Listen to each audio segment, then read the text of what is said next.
അയ്യപ്പേട്ട, എമ്പുരാൻ എന്ന് പറയുന്ന സിനിമ, ആ സിനിമ ഇറങ്ങിയപ്പോൾ മുതൽ ഭയങ്കര കോളിളക്കാണ്, വിവാദമാണ്. പ്രധാനപ്പെട്ട കാരണം എന്ന് പറയുന്നത് ഗോദ്ര സംഭവം മറച്ചു വെച്ചു, ഗുജറാത്തിനെ വെളുപ്പിച്ചു എന്നുള്ളതാണ് പറയപ്പെടുന്നത്. ഈ സിനിമ ഇറങ്ങുന്നതിന് മുമ്പേ ഭയങ്കര ഹൈപ്പായിരുന്നു. അതിൽ കാണിച്ചുകൊണ്ടിരുന്നത് മോഹൻലാലിനെയാണ്, നിറഞ്ഞ നിൽക്കുന്ന രീതിയിലാണ് കാണിച്ചുകൊണ്ടിരുന്നത്. അപ്പം കഴിഞ്ഞ ദിവസം ഞാൻ കണ്ട ഒരു റീലല്ല, ഒരു വീഡിയോയിൽ പറയുന്നത് മോഹൻലാൽ ഫാനാണ്. അടപടലം പൃഥ്വിരാജിനെ തെറിയാണ് പറയുന്നത്. ഇത്രയും വലിയൊരു നടനെ കൊണ്ടുവന്നിട്ട് 2-3 തവണ അങ്ങോട്ടും ഇങ്ങോട്ടും നടക്കുന്ന ഒരു സീനിലിട്ടിട്ട് പോയി എന്നാണ് ഞാൻ ചോദിക്കുന്നത്. അങ്ങനെ അങ്ങനെ ഒരു കാര്യം ചെയ്യേണ്ട കാര്യമുണ്ടോ? അതായത് മോഹൻലാലിനെ ഈ പറയുന്ന വിവാദങ്ങളോ ഇത്തരം കാര്യങ്ങളോ ഒന്നും അറിയാതെ ആയിരിക്കില്ലല്ലോ. അദ്ദേഹത്തെ പോലൊരു വലിയ നടൻ, ആ നടൻ ഒരു സ്ക്രിപ്റ്റ് പോലും വായിക്കാതെ ഇത്തരം ഒരു സിനിമയിലേക്ക് ഇറങ്ങിപ്പോവുക എന്ന് പറയുന്നതിൽ ന്യായീകരണമുണ്ടോ? അതായത് ഈ സിനിമയുടെ ഈ സിനിമ ഞാൻ കണ്ടിട്ടില്ല. ഇതിന്റെ റിവ്യൂ പലരെയും സിനിമ നമ്മൾ കാണാന്ന് വെച്ചാൽ കാണണമെന്നൊരു തോന്നൽ തന്നെ പോയതിന്റെ കാരണം ഈ ഫസ്റ്റ് ഡേ ഉണ്ടായ ഹൈപ്പും അതിനെ തുടർന്നുണ്ടായ വിവാദവുമാണ്. അപ്പോൾ ഈ സിനിമയിൽ ഇപ്പം പ്രജിത പറഞ്ഞു, അദ്ദേഹം മോഹൻലാൽ എന്ന് പറയുന്ന നടനെ ഈ പൃഥ്വിരാജ് എന്താ അതിൽ ചെയ്തതെന്ന് ചോദിച്ചു കഴിഞ്ഞാൽ ഒരു ഗസ്റ്റ് റോളിൻ്റെ ഒരു അപ്പിയറൻസ്, ജസ്റ്റ് ഒരു അപ്പിയറൻസ് മാത്രമാണ് മോഹൻലാലിന് ആ സിനിമയിൽ ഉണ്ടായിരിക്കുന്നത് എന്നാണ് ഇതിനെ നിശ്ചിതമായി ആ സിനിമ സമൂലം വിമർശിച്ച ഒരു വിമർശകൻ പറഞ്ഞത്. എന്തിന് മോഹൻലാൽ ഇതിലിങ്ങനെ അഭിനയിച്ചു എന്ന് ചോദിച്ചു. 2, ഇതിൽ എനിക്ക് തോന്നിയിട്ടുള്ളത് പൃഥ്വിരാജ് സുകുമാരൻ എന്ന സംവിധായകൻ ആയതുകൊണ്ട് മോഹൻലാൽ സ്ക്രിപ്റ്റ് നോക്കിയിട്ടുണ്ടോ എന്നൊരു സംശയം ഇതിനകത്തുണ്ട്. 2, മുരളി ഗോപി എന്ന തിരക്കഥാകൃത്തിനെ സംബന്ധിച്ച് ലെഫ്റ്റ് റൈറ്റ് ലെഫ്റ്റ് എന്നൊരു സിനിമ ഇതിനു മുമ്പ് അദ്ദേഹം ചെയ്തിരുന്നു. ആ സിനിമ CPM എന്ന് പറയുന്ന രാഷ്ട്രീയ പാർട്ടിയെ നിശ്ചിതമായി വിമർശിക്കുന്ന ഒരു ചിത്രമാണ്. കാര്യം മുരളി ഗോപി എന്ന് പറഞ്ഞാൽ ഭരത് ഗോപിയുടെ മകൻ എന്നതിനേക്കാൾ ഉപരി ഇന്ത്യൻ എക്സ്പ്രസ്, ഹിന്ദു തുടങ്ങിയ പത്രങ്ങളിൽ പത്രപ്രവർത്തകനായിരുന്നു. അപ്പോൾ പ്രത്യേകിച്ച് തിരുവനന്തപുരത്താണ് അദ്ദേഹം താമസം. അപ്പോൾ എനിക്ക് തോന്നുന്നു ഈ പറയുന്ന വിമർശനം ഉണ്ടാവണമെങ്കിൽ കോൺഗ്രസ് രാഷ്ട്രീയം പറഞ്ഞാൽ വിമർശനമൊന്നും ഉണ്ടാവില്ല. കോൺഗ്രസിനെ ഇന്ന് ഇവിടെ ആർക്കും വിമർശിക്കാൻ താല്പര്യമില്ല. നമ്മളൊരു സിംഗിൾ വീഡിയോ എടുത്താൽ പോലും കോൺഗ്രസ് സബ്ജക്റ്റ് ആണെങ്കിൽ ആർക്കും കാണുക പോലും വേണ്ട. അപ്പോൾ ഇതിൽ CPM എന്ന് പറയുന്ന പാർട്ടിയെ വിമർശിക്കുന്ന ആ ചിത്രം എടുക്കുകയും ഇപ്പോൾ ഈ പറയുന്ന ഗുജറാത്ത് കലാപം, ഈ പറയുന്ന ഗോദ്രയിലുണ്ടായ പ്രശ്നം, ഇത് ഒക്കെ ആണ് ഇതിൽ പറഞ്ഞിരിക്കുന്നത്. അപ്പോൾ തിരക്കഥാകൃത്ത് ഇപ്പോൾ മുരളി ഗോപിയെ പോലെ ഒരു ഇരുത്തം വന്ന തിരക്കഥാകൃത്തിൻ്റെ തിരക്കഥ മോഹൻലാൽ വായിച്ചില്ല എന്ന് തന്നെയാണ് ഈ സിനിമ കണ്ടിറങ്ങുന്ന ആർക്കും മനസ്സിലാകുന്നത്. ഇതൊരു കോൺട്രവേഴ്സി ഉണ്ടാക്കാൻ ശ്രമിച്ചതാണ് എന്നുള്ളത് തീർത്തും വ്യക്തം. പൃഥ്വിരാജാണ് സംവിധായകൻ. പൃഥ്വിരാജ് ഏത് രാഷ്ട്രീയത്തിൻ്റെ ആളാണെന്നുള്ള കാര്യം എനിക്ക് കൃത്യമായി അറിയില്ലെങ്കിലും അദ്ദേഹം ഒരു വിപ്ലവത്തിന്റെ ആളാണ്. ഒരു വിപ്ലവം ഉണ്ടാക്കാൻ ശ്രമിക്കുന്ന വിപ്ലവം എന്ന് പറയുമ്പോഴേ അദ്ദേഹം വാരിയങ്കുന്നനാകാൻ സാധിക്കാത്തതിൽ ഖേദം പ്രകടിപ്പിച്ച ഒരു നടനാണ് എന്നുള്ളതാണ്. അങ്ങനെ അദ്ദേഹം അതായത് വൈരുദ്ധ്യത്തിലൂടെ അറിയപ്പെടാൻ ആഗ്രഹിക്കുന്ന ചില ക്യാരക്ടറുകൾ ഉണ്ടല്ലോ. ഇപ്പൊ നമ്മളെ മുഖ്യമന്ത്രി പിണറായി വിജയനെ കുറിച്ച് പറയുമല്ലോ, CPM എന്താണ് വെടക്കാക്കി തനിക്കാക്കുക എന്നുള്ളതാണ് അദ്ദേഹത്തിന്റെ ഒരു പോളിസി. ഈ പറയുന്ന ചേട്ടൻ പറഞ്ഞു പൃഥ്വിരാജിന്റെ സംവിധാനമായതുകൊണ്ട് തന്നെ അദ്ദേഹം സ്ക്രിപ്റ്റ് ഒന്നും വായിച്ചു കാണില്ല എന്ന് പറയുന്നു. അദ്ദേഹത്തെ പോലെ ഒരു നടൻ ചെയ്യേണ്ട കാര്യമാണോ അത്? ഇപ്പോൾ എനിക്ക് തോന്നുന്നു അതിപ്പോൾ ഈ ഒരു കാര്യം വിവാദമായപ്പോൾ ഇത് വിവാദമാക്കുക എന്നുള്ളത് പൃഥ്വിരാജിന്റെയും മകന്റെയും അജണ്ട എന്നുള്ളതിന് പിന്നിൽ അതിന്റെ സാമ്പത്തിക സ്രോതസ്സിലേക്ക് വരെ ഇനിയിപ്പോൾ അന്വേഷണം വരികയാണ്. പൃഥ്വിരാജിന്, ഞാൻ ആ സ്ഥലം മറന്നുപോയി, മുംബൈയില് ആ ഒരു സ്ഥലത്ത് നമ്മുടെ ഇവിടത്തെയുള്ള ഒരു നടന്മാർക്ക് പോലും നടന്മാർക്കോ ഒന്നും അവിടെ ഒരു വില്ലയില്ല, അത്രയേറെ കോസ്റ്റ്ലി ആയിട്ടുള്ള ഇല്ല മുംബൈയില്. അപ്പൊ ആ ഒരു സ്ഥലത്ത് പൃഥ്വിരാജിനെ ഇതിനിടയിൽ തന്നെ ഒരു വില്ല വാങ്ങുന്നു എന്നുള്ളത് വരെ ഇപ്പോൾ വാർത്തയായി കഴിഞ്ഞിട്ടുണ്ട്. ഇതിൻ്റെ സാമ്പത്തിക സ്രോതസ് എവിടെ നിന്നാണ് എന്നുള്ളത് അറിയണം. ടിയാൻ, ജനഗണമന തുടങ്ങി അങ്ങനെയുള്ള ചിത്രങ്ങളൊക്കെ ഉണ്ട് ഈ പൃഥ്വിരാജിൻ്റെ പേരിൽ. അപ്പോൾ ഇതിലെല്ലാം പറഞ്ഞിരിക്കുന്നത് ഇതേപോലത്തെ നെറേറ്റീവ്സ് ആണ്. ഇപ്പോൾ ഇലക്ഷൻ വരാൻ പോകുന്നുണ്ട്. ഇലക്ഷൻ വരാൻ പോകുന്നത് കൂടി കണ്ടുകൊണ്ടാണ്. പക്ഷെ പൃഥ്വിരാജും ഈ പറയുന്ന മുരളി ഗോപിയൊക്കെ മറന്നുപോയൊരു കാര്യം, ഈ പരിപ്പ് ഇവിടെയാണ് പ്രശ്നമാവുള്ളൂ. ഇവിടെ വേവിക്കാൻ പറ്റുള്ളൂ. നോർത്തിലേക്ക് പോയി കഴിഞ്ഞാൽ അത് വേവിക്കാൻ പറ്റില്ല. കാരണം ഈ ചിത്രം ഗുജറാത്തിൽ കാണിക്കണം. അതെ, ഗുജറാത്തിൽ കാണിക്കണം, ധൈര്യമുണ്ടെങ്കിൽ കാണിക്കണം. അത് കാണിക്കാൻ പറ്റില്ല. കാരണം ഗോദ്രയിൽ വെന്ത് നീറി നടക്കുന്ന ഒരു പറ്റം മനുഷ്യർ ഇപ്പോഴും നോർത്തിലുണ്ട്. അവർക്കറിയാം നമ്മളിവിടെ സംഘവിരുദ്ധം എന്നൊക്കെ പറഞ്ഞ് അങ്ങനെയാണ് ഇങ്ങനെയാണ് ഹിന്ദുത്വം എന്നൊക്കെ പറയുമ്പോൾ അവരുടെ, അതായത് അങ്ങോട്ടേക്കൊക്കെ പോകുമ്പോൾ നമ്മുടെ കേരളം വിട്ടു കഴിഞ്ഞിട്ടുണ്ടെങ്കിൽ കുറച്ചുകൂടെ അവർ വളരെ കുറച്ചുകൂടെ സ്വാഭിമാനത്തോടു കൂടി അവരുടെ ഒരു കൾച്ചറിലൊക്കെ അങ്ങനെ ഒരു സ്വാഭിമാനത്തോടു കൂടി നിലനിൽക്കുന്ന ആളുകളാണ്. അപ്പോൾ ഗുജറാത്തിൽ വെറുതെ ഒരു കലാപം ഉണ്ടായതല്ല, ഗോദ്രയിൽ തന്നെയാണ്. ആ ഗോദ്ര നിൽക്കുന്നത് കൊണ്ട് തന്നെയാണ് ഗുജറാത്തിലേക്കൊന്നും ഈ പരിപ്പ് വേഗൂല. അത് മനസ്സിലായി. പക്ഷേ ഇവിടെ മനഃപൂർവ്വമായിട്ട് ഒരു അജണ്ട സൃഷ്ടിക്കപ്പെടുന്നുണ്ട്. അതായത് ഇത് ചർച്ചയാക്കപ്പെടണം. ഈ ചർച്ചയാക്കി നിന്നുകൊണ്ട് തന്നെ ചില ഉള്ളുകളികൾ നടക്കാനുണ്ട്. ഇതിൻ്റെ ഫണ്ടിങ് സുരേഷ് കുമാർ ആന്റണി പെരുമ്പാവൂരും തമ്മിൽ ഒരു ഘട്ടത്തിൽ കോൺട്രവേഴ്സി ഉണ്ടായിരുന്നു. ഫണ്ടിങ് ആയിരുന്നു പ്രധാന പ്രശ്നം. ഈ ഫണ്ടിങ്ങിന്റെ കാര്യത്തിൽ ഒരു എന്താ പറയാ, ഒരു ഒത്തുതീർപ്പിലേക്ക് അവർ പോവുകയാണ് ചെയ്തത്. കാരണം ഫണ്ടിങ്ങിന്റെ മുഴുവൻ സ്രോതസ്സും ഇവർ വെളിപ്പെടുത്താൻ ഈ പറയുന്ന സുരേഷ് കുമാർ അടക്കം തയ്യാറല്ല എന്നുള്ളതാണ് അതിൽ നിന്ന് മനസ്സിലാവുന്നത്. ഇപ്പോൾ ഇതിൽ സംഭവിച്ചുകൊണ്ടിരിക്കുന്ന ഏറ്റവും പുതിയ കാര്യം എന്ന് പറയുന്നത് ജോർജ് കുര്യൻ, കേന്ദ്രമന്ത്രി ജോർജ് കുര്യനും എം ടി രമേശും ഒക്കെ ഈ സിനിമ കാണുമെന്നാണ് പറയുന്നത്. അപ്പോൾ അതെന്തുകൊണ്ട് അതിനെക്കുറിച്ച് പറഞ്ഞിട്ടുള്ള സ്റ്റേറ്റ്മെന്റ് അടക്കം ഇംഗ്ലീഷിലേക്ക് തർജ്ജമ ചെയ്ത് നരേന്ദ്രമോദിയുടെ കൈകളിലേക്ക് എത്തിക്കഴിഞ്ഞു പരാതിയായിട്ട്. അത്തരത്തിൽ പരാതിയായിട്ട് ഇംഗ്ലീഷിലേക്ക് തർജ്ജമ ചെയ്ത് പരാതിയായി എത്തിക്കഴിഞ്ഞു.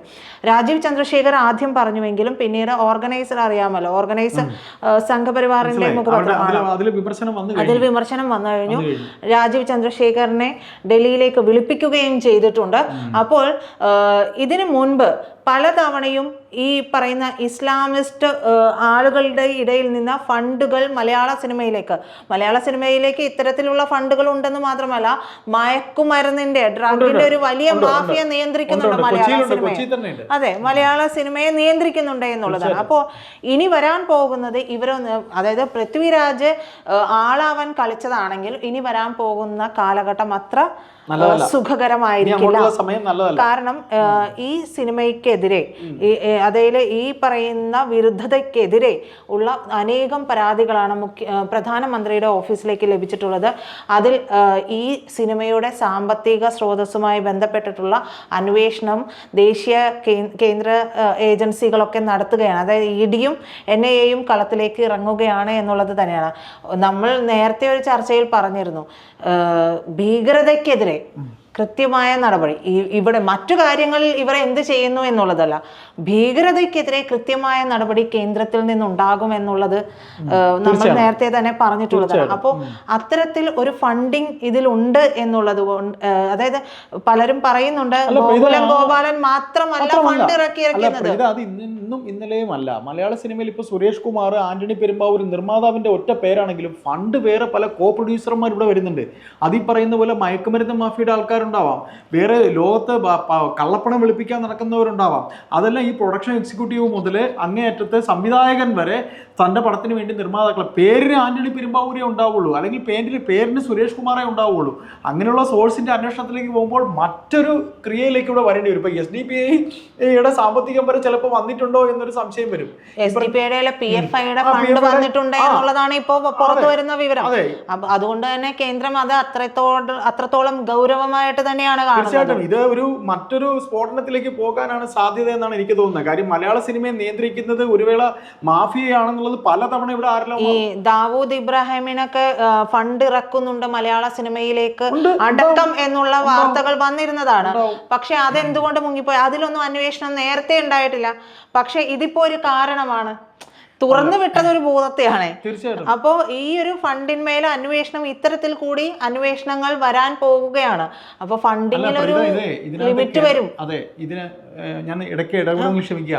അതായത് ഇതിപ്പോൾ ഈ സിനിമ ഇറങ്ങിയിരിക്കുന്ന കാലഘട്ടം ഈ BJP എന്ന് പറയുന്ന പാർട്ടി ഇത്ര കണ്ട് അല്ലെങ്കിൽ സംഘപരിവാർ ഇത്ര കണ്ട് വളർന്നിരിക്കുന്ന ഒരു അവസ്ഥയാണ് എന്ന് ഇത് എഴുതുന്ന സമയത്ത് ഭരത് ഗോപിയുടെ മകനും മുരളി ഗോപിക്കും ഈ പൃഥ്വിരാജിനും മനസ്സിലായില്ലേ എന്നൊരു സംശയം വരുന്നു. കാര്യം ഇത് ഏതാണ്ട് ഒരു 20 കൊല്ലം മുമ്പ് ഇറങ്ങിയിരുന്നെങ്കിൽ ഇവിടുത്തെ കമ്മ്യൂണിസ്റ്റുകാർ ഇതിനെ വെച്ച് വേണമെങ്കിൽ പ്രസംഗിക്കുന്ന വേദിയിൽ ഇതിനെല്ലാം ഒന്നുകൂടെ പാട്ടാക്കിയേനെ. പക്ഷേ ഇപ്പോൾ പ്രസംഗവേദിയിൽ CPM-കാർക്ക് പറയാൻ പറ്റില്ലെങ്കിലും ഒരു ആത്മരതി എന്നൊക്കെ പറയുന്നത് പോലെ പറഞ്ഞല്ലോ എന്നൊരു ആത്മരതിക്കുള്ള വക ഇപ്പം അവർക്ക് കിട്ടിയിട്ടുണ്ട്. അത് ഇവരായിട്ട് ഉണ്ടാക്കി കൊടുത്തു. പക്ഷേ ഇതിൽ ഈ സ്ക്രിപ്റ്റ് റൈറ്റർ മുരളി ഗോപി കാണിച്ചത് ഒരു ഇരട്ടത്താപ്പാണോ എന്നൊരു സംശയവുമുണ്ട്. കാര്യം അയാളുടെ മുൻകാല ചിത്രങ്ങളിൽ CPM-നെ എടുത്ത് താറുകൊടുത്ത് പറഞ്ഞിട്ടുണ്ടായിരുന്നു. അവിടെ ഇപ്പോൾ CPM-നെ സപ്പോർട്ട് ചെയ്യാനായി ഇത് ചെയ്യുമ്പോൾ അയാളുടെ വ്യക്തിത്വമാണ് നഷ്ടമാക്കുന്നത്. മുരളി ഗോപി എന്ന സ്ക്രിപ്റ്റ് റൈറ്ററുടെ വ്യക്തിത്വമാണ് നഷ്ടമാകുന്നത്. ചേട്ടാ, പണത്തിന് മീതെ പരുന്തും പറക്കില്ല എന്നുള്ളതാണ്. ഒരു സ്ക്രിപ്റ്റ് റൈറ്റർക്ക് ഒരു വ്യക്തിത്വം വേണം. വ്യക്തിത്വമൊന്നുമില്ല. കഥ പണത്തിന് വേണ്ടി കഥ എഴുതുന്നു, വിൽക്കുന്നു, അതിനപ്പുറം വ്യക്തിത്വം വേറെയാണ്. അല്ല പണം വേണ്ടേ? പണം വേണ്ടേ? ഞാനൊരു എഴുത്തുകാരൻ എന്ന രീതിയിലാണ് ഈ വ്യക്തിത്വത്തെ കുറിച്ച് പറഞ്ഞത്. പണം വേണം ചേട്ടാ. പണമില്ലാതെ ഒരു കാര്യം നടത്തില്ല. സർഗസൃഷ്ടിയൊക്കെ രണ്ടാമത്തെ കാര്യമാണ്. ഇത്തരത്തിലൊരു ഇപ്പൊ ഞാൻ പറയട്ടെ, ഇത്തരത്തിൽ പുറമേ നിന്ന് ഫണ്ട് ഇറക്കുമതി ചെയ്യുന്നത് ഇവർക്ക് കൊടുത്തിരിക്കുന്ന ഒരു സംഭവം, ഇവർക്ക് കൊടുത്തിരിക്കുന്ന പറഞ്ഞിരിക്കുന്ന ഫണ്ടുകളൊന്നും ആയിരിക്കില്ല ഇതിൽ ഓരോരുത്തർക്കും കൊടുത്തിരിക്കുന്നത്. ഇതിനപ്പുറം ഫണ്ട് അവിടെ വന്നിട്ടുണ്ടാകും. എന്നിട്ട് ഒരു ഹെലികോപ്റ്റർ ഇറക്കിയതിന്റെ വിവാദമൊക്കെ ഇതുമായി ബന്ധപ്പെട്ട് വന്നിട്ടുണ്ടായിരുന്നു. അപ്പോൾ അതൊക്കെ ഇറക്കണമെന്നുണ്ടെങ്കിൽ ഈ 200 കോടിയൊന്നുമല്ല. പിന്നെ ഇവർ പറഞ്ഞിരിക്കുന്ന കണക്ക് 730 തിയേറ്ററുകളിലായിട്ട് ഒറ്റ ദിവസം കൊണ്ട് വന്നിരിക്കുന്ന കണക്ക്, അത് ഞാൻ കുറിച്ചെടുക്കാൻ വിട്ടുപോയി. പക്ഷെ ആ കണക്ക് പോലും പൊള്ളയാണ്. ഒറ്റ ദിവസം കൊണ്ട് അത്രയും കളക്ഷൻ കിട്ടാൻ സാധ്യതയില്ല.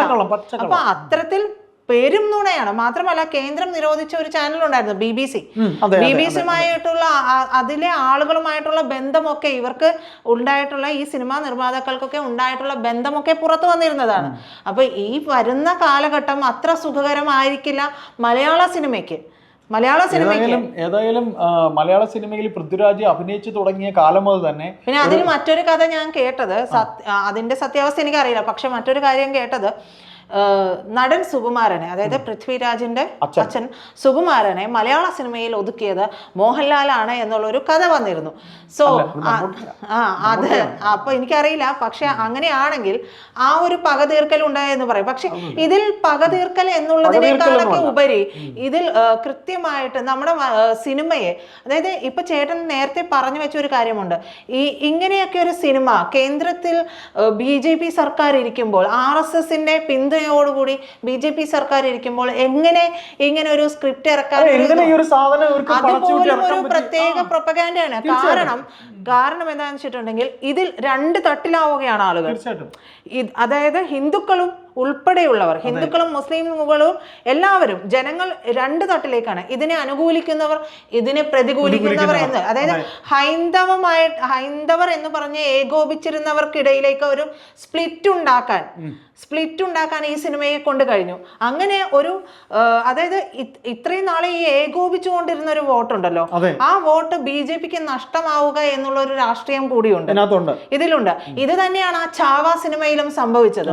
ചാവ ഇറങ്ങിയതിനു ശേഷം ഇത്തരത്തിൽ ഔറംഗസീബിന്റെ ഇത് കത്തിച്ചതുമായി ബന്ധപ്പെട്ട് മറാഠ സംസ്കാരം ഉയർത്തിപ്പിടിക്കുകയും മറ്റു സംസ്കാരങ്ങളെ താഴ്ത്തപ്പെടുകയും ചെയ്യുമ്പോൾ ഈ നമ്മുടെ നാടിനുള്ളിൽ പുതിയൊരു വിരുദ്ധ സ്വഭാവം ഇറക്കി വിടുകയാണ് ഈ പറയുന്ന ഭീകരർ എന്ന് പറയേണ്ടി വരും. കാരണം അവർ മനഃപൂർവ്വം തന്നെ ഈ ഡീപ് സ്റ്റേറ്റ് എന്താണ് ചെയ്യുന്നത്, ഇത്തരത്തിൽ മറാത്ത സംസ്കാരം ഉയർക്കുകയും മറ്റു സംസ്കാരങ്ങളെ താഴ്ത്തി പറയുകയും ചെയ്യുന്ന ഒരു പൊതുബോധം ഉണ്ടാക്കുക, എന്നിട്ട് ഈ വർഗങ്ങളെ തമ്മിലടിപ്പിക്കുക. അപ്പൊ നമ്മുടെ നാട്ടിൽ അവർ എന്താ പറയാ, അവർ ഇറങ്ങിച്ചെല്ലാതെ, അതായത് വലിയ ആയുധങ്ങൾ ഉപയോഗിച്ചൊരു വിപ്ലവം ഉണ്ടാക്കാതെ, കലാപം ഉണ്ടാക്കാതെ ഇവർക്കിടയിൽ തന്നെ കലാപം ഉണ്ടാക്കുക, അത്തരത്തിലൊരു പ്രൊപ്പഗാൻഡ കൂടി ഈ സിനിമയിലൂടെ അവർ ലക്ഷ്യം വെക്കുന്നുണ്ട് എന്ന് വേണം മനസ്സിലാക്കാൻ. അല്ല, ഏതായാലും ഈ സിനിമ ഇപ്പൊ തിയേറ്ററിലേക്ക് ആൾക്കാരുടെ അടുത്തേക്ക് എത്തുന്നതിന് മുന്നേ ഏതായാലും പ്രിവ്യൂ മോഹൻലാൽ കാണാതിരിക്കില്ല, ഡബ് ചെയ്യുമ്പോൾ ഈ സിനിമ അദ്ദേഹം കാണാതിരിക്കില്ല. ഏതായാലും ഈ പറയുന്ന കാര്യങ്ങൾ ഒന്നും അറിയാതെ മോഹൻലാൽ വെറുതെ ഒരു വെള്ളക്കടലാസിൽ നമുക്കിങ്ങനെ പറയുന്ന പോലെ എടാ നമുക്കങ്ങ് തുടങ്ങിയേക്കാം എന്നൊക്കെ പറഞ്ഞിട്ട് ശരിയാണ്, അഭിനയിക്കുന്ന സമയത്ത് സീൻ ബൈ സീൻ ചെയ്യുന്നു. പക്ഷേ എഡിറ്റ് ചെയ്ത് എഡിറ്റിംഗ് ടേബിളിൽ വന്ന് അതിൻ്റെ മറ്റ് മിക്സിങ്ങും കാര്യങ്ങളൊക്കെ ചെയ്യുമ്പോൾ പടം ഫൈനൽ ആകുമ്പോഴത്തേക്ക് എന്തായാലും മോഹൻലാൽ കാണാതിരിക്കില്ലല്ലോ, ആന്റണി പെരുമ്പാവൂർ കാണാതിരിക്കില്ലല്ലോ. അപ്പോൾ ഈ പടത്തെക്കുറിച്ച് പൂർണ്ണമായിട്ട് നമ്മൾ ഈ പടത്തിന് കാണാതെ തന്നെ നമ്മൾ കണ്ടതുപോലെ പറയേണ്ട ഒരു അവസ്ഥയിലേക്ക് എത്രയെങ്കിലും അത്ര കണ്ട് റിവ്യൂ ഇവിടെ വന്നിട്ടുണ്ട്, നമ്മൾ വായിച്ചിട്ടുണ്ട്, കണ്ടിട്ടുണ്ട്. അപ്പോൾ ഇതിൽ ഇത്രേ പറയാനുള്ളൂ. ഇത് ആരെങ്കിലും ശ്രദ്ധിക്കപ്പെടണമെന്നില്ല. അതായത് ഞാൻ പറഞ്ഞു വന്നത് ഇടയ്ക്ക് ഒന്ന് മാറിപ്പോയത്. അതായത് പൃഥ്വിരാജ് എന്ന് പറയുന്ന നടൻ അഭിനയിക്കാൻ തുടങ്ങുമ്പോഴത്തേക്കുണ്ടായ ഒരു കോൺട്രവേഴ്സി ഓർമ്മയുണ്ട്. വിനയൻ എന്ന് പറയുന്ന സംവിധായകനെ അന്ന് മാക്ട എന്ന സംവിധാന അവരുടെ ഒരു സംഘടന ഉണ്ടായിരുന്നല്ലോ, അത് മാറ്റി നിർത്തിയിരിക്കുമ്പോൾ വിനയൻ സത്യം എന്ന് പറഞ്ഞ ഏതോ ഒരു പടത്തിൽ, വിനയന്റെ പടത്തിലാണ് ഈ ഇദ്ദേഹം വരുന്നത്, പൃഥ്വിരാജ് വീണ്ടും നായകനായി വരുന്നത്. അപ്പോൾ അന്നേ അദ്ദേഹം ആൾക്കൂട്ടത്തിൽ തനിയെ മാറി സഞ്ചരിക്കുന്നവനാണ്. ഇപ്പം കൂട്ടത്തിൽ നിന്നാൽ തന്നെ ശ്രദ്ധിക്കാൻ പറ്റില്ല എന്ന് ഇപ്പം നമുക്ക് ഉദാഹരണം പറഞ്ഞാൽ അങ്ങനെ ചില വ്യക്തിത്വങ്ങളുണ്ട്. അങ്ങനെ ഒരു വ്യക്തിത്വത്തിന് ഉടമയാണ്. പിന്നെ സുകുമാരന്റെ മകൻ എന്നൊരു വിളിപ്പേര് കൂടെ ഉള്ളത് കൊണ്ടും ഞാൻ അയാൾ ഗഡ്സ് ഇല്ലാത്ത ആളെന്നും പറയില്ല. പക്ഷേ അവർ ഈ പടം ഇറക്കിയ സമയത്ത്, ഈ പടം ചെയ്ത സമയം മോശമായി പോയി. കാര്യം ഇന്ത്യയുടെ ഇപ്പോഴത്തെ കാലാവസ്ഥയിൽ ഇവർ ഉദ്ദേശിക്കുന്ന രീതിയിൽ ഒരു റിസൾട്ട് ഇവർക്ക്, അതായത് ഇവരിപ്പം പ്രീത പറഞ്ഞ പോലെ മതത്തിൻ്റെ അടിസ്ഥാനത്തിൽ ഒരു കോൺട്രവേഴ്സി, അല്ലെങ്കിൽ ക്ഷമിക്കുക, ഈ മുരളി ഗോപി എന്ന എഴുത്തുകാരൻ തൻ്റെ പേനയ്ക്ക് ഇത്രയും കഴിവുണ്ട് എന്ന് കടിച്ചപ്പൊട്ടാത്ത കുറേ പേരുകളും പിന്നെ കാശുണ്ടെങ്കിൽ എവിടെയും പോയി ചിത്രീകരിക്കാനും ക്യാമറ ടെക്നീഷ്യനൊക്കെ ഉപയോഗിച്ച് ചെയ്യുന്ന തങ്ങളുടെ പ്രാഗൽഭ്യം തെളിയിക്കാനായിട്ട് ശ്രമിച്ചത് വൃഥാവിലായിപ്പോയി, എത്തേണ്ടിടത്ത് എത്തിയില്ല. കാര്യം സാധാരണ പ്രേക്ഷകരാണ്. കാര്യം മലയാള സിനിമ എന്ന് പറയുന്നത്, സിനിമ വിജയിപ്പിക്കുന്നത് സാധാരണ പ്രേക്ഷകരാണ്, ഭൗതിക തലങ്ങളല്ല. ഭൗതിക തലങ്ങളൊക്കെ പിന്നെ കാണത്തുള്ളൂ, അതിനെക്കുറിച്ച് റിവ്യൂ എഴുതുന്നവർ പിന്നെ കാണത്തുള്ളൂ. ഇപ്പോൾ ഈ സിനിമ അന്ന് ആദ്യം കണ്ടിറങ്ങിയ ചെറുപ്പക്കാരെ കൊച്ചുകുട്ടികൾ പറഞ്ഞ് അതിൻ്റെ ടെക്നിക്കൽ സൈഡ് മാത്രമാണ് പറഞ്ഞത്. അടിപൊളിയായിരിക്കുന്നു. ഇപ്പോൾ ലാലേട്ടൻ നടക്കുമ്പോൾ ക്യാമറ ഇങ്ങനെ വെച്ചിരിക്കുമ്പോൾ ലാലേട്ടൻ്റെ കാലിൽ നിന്ന് ഇങ്ങനെ മേളിലൊക്കെ ഇട്ട് കാണിക്കുക, അതൊക്കെ ആയിരിക്കും പാവം കുട്ടികൾ ചിന്തിച്ചിട്ടുണ്ടാവുക. ഏതായാലും പൃഥ്വിരാജ് എന്ന പിന്നെ വിപ്ലവകാരി, തുടക്കം മുതൽ അഭിനയിക്കാൻ തുടങ്ങിയ കാലം മുതൽ വിപ്ലവമാണ് പൃഥ്വിരാജിന്. ആൾക്കൂട്ടത്തിൽ തനിയല്ല, വിപ്ലവകാരി എന്ന് പറയല്ല, ശ്രദ്ധയാകറെ അറ്റൻഷൻ സീക്കിംഗ് ഉണ്ട്. അല്ല, അത് അറ്റൻഷൻ, അതാണ് ഞാൻ പറഞ്ഞത്, അറ്റൻഷൻ സീക്കിംഗ് അദ്ദേഹത്തിനുണ്ട്. അപ്പം ഞാൻ പറഞ്ഞ ഇത്രയേ ഉള്ളൂ, ചിലര് അങ്ങനെ ഒരു സ്വഭാവം ഉണ്ട്, താൻ ആൾക്കൂട്ടത്തിൽ പെടാത്തവനാണ് എന്ന്. എന്തായാലും അങ്ങനെ അദ്ദേഹം ശ്രമിച്ചത് സമയം തെറ്റിപ്പോയി. ആ സമയം തെറ്റന്റെ ഭാഗമായിട്ടാണ് പുറത്തേക്ക് വരുന്നത്. ഇത് ഒരു വലിയ അന്വേഷണത്തിന്റെ ഭാഗമായി പല സ്ഫോടനങ്ങളും ഈ സിനിമയുടെ പിറകിൽ ഉണ്ടാക്കുന്ന സാമ്പത്തികം തന്നെയാണ് ഞാൻ ഉദ്ദേശിച്ചത്. ഈ പടം ഇപ്പം നിങ്ങൾ സെൻസർ ചെയ്തോ, നിങ്ങൾ കൊടുത്തോ, പക്ഷെ പടം ഈ പറഞ്ഞ് വെട്ടിമുറിച്ച പടത്തിന് ഇനി എത്ര ആയുസ് ഉണ്ടെന്ന് ആർക്കും അറിയാൻ പറ്റില്ല. ഇത് എല്ലാവരും തൃപ്തിപ്പെടുത്താൻ വേണ്ടി ഉണ്ടാക്കിയതാണെങ്കിൽ അതിൻ്റെ ക്രിയേഷൻ പോയി എന്ന് എനിക്ക് പറയാനുള്ളൂ. കാര്യം ഒരു ക്രിയേറ്റർ, ഇപ്പം നമ്മളൊരു ചെറുകഥ എഴുതിയാൽ പോലും അതിൻ്റെ ആദ്യമധ്യാന്ത പൊരുത്തത്തിനിടയ്ക്ക് ആരുടെയെങ്കിലും അഭിപ്രായം കേട്ട് ഏതെങ്കിലും ഒരു പാരഗ്രാഫ് മാറ്റിയാൽ പോലും ആ കഥ പോയി എന്നേ നമുക്ക് പറയാൻ പറ്റുള്ളൂ. കഥാകൃത്തിൻ്റെ എല്ലാം നഷ്ടപ്പെടും. അപ്പോൾ അതുപോലെ ഈ സിനിമ പോയി അത്ര കണ്ട് ഹൈപ്പ് കൊടുത്തതിന് ഒന്നുമല്ലാതെ നിലംപരിശായിപ്പോയി. അന്വേഷണത്തിൻ്റെ വഴിക്ക് പോകുമ്പോൾ ഇപ്പം പ്രിയ തന്നെ പറഞ്ഞു, നരേന്ദ്രമോദിക്ക് ഇതിൻ്റെ സ്ക്രിപ്റ്റഡ് സാധനം ഇംഗ്ലീഷിൽ തന്നെ കിട്ടി. മിക്കവാറും ജോർജ് കുര്യന്റെ കേന്ദ്രമന്ത്രി സ്ഥാനം തെറിച്ചേക്കും. കാരണം ഇത്തരത്തിലൊരു സിനിമ വരുമ്പോൾ അതിനെക്കുറിച്ച് പ്രതികരിക്കണമെങ്കിൽ അത് പഠിച്ചിട്ട് വേണമായിരുന്നു അദ്ദേഹം പ്രതികരിക്കാൻ. ഇവിടുത്തെ പുതിയ പ്രസിഡന്റും പറഞ്ഞല്ലോ സിനിമ ഒരു കലാസൃഷ്ടിയാണ്. പക്ഷെ അദ്ദേഹം മാറ്റിയല്ലോ, അദ്ദേഹം കൃത്യമായ കാര്യം അന്വേഷിച്ചതോടുകൂടി മാറ്റി. പക്ഷെ അങ്ങനെയല്ല അദ്ദേഹം ചെയ്തിരിക്കുന്നത്. അദ്ദേഹം എത്രയോ നാളുകളായിട്ട് സംഘത്തിന്റെ കൂടെ പ്രവർത്തിച്ചു വന്നിരുന്നയാളാണ്, BJP-യുടെ കൂടെ പ്രവർത്തിച്ചു വന്നിരുന്നയാളാണ്.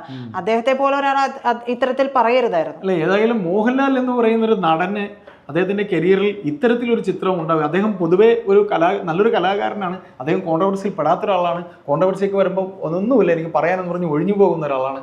പൃഥ്വി എന്ന് പറയുന്ന മോനെ എന്നാണെന്ന് തോന്നുന്നു അദ്ദേഹം വിളിക്കാൻ തോന്നും, അനിയനും അല്ല മോനെ എന്നാണ് വിളിക്കുന്നത്.